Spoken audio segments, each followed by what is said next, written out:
मठेठ के खड़ी हैं। इन्हों लोग के नैहरे से आज तक ना यान कि फूटी कौड़ी आए हुए, एक लगता आए हुए। अगर कहियो ब्याहे गनम जौन दिए बाटी ना वो हम पहिरे नहीं बाटी, इतना बेकार दिए रही।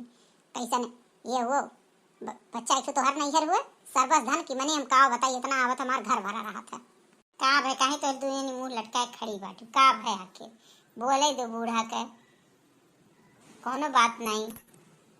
दीदी हमार भाई भौजाई क्यों नहीं कुछ देथिन तो का करी, हम हमरे गरीबी इतना बा कि उनके लोग अपने पूर कैले हुए बहुत बा, नहीं तो हमरा कमाना नहीं का। हमार माई इतना परेशान रहती देवे करती कि बड़ा दुख हुआ था। अम्मा दिन भर ताना मारा थी, कितनो काम करी कितनो कुछ करी हरदम सुनावत रहती। हमार तो एकदम चेहरा भी आई गया, ये मना कहा था कहाँ चली जाई हम घर छोड़ के। सही जीजी बहुत तकलीफ हुआ था, आप हम लोग के कितना सपोर्ट करत थी।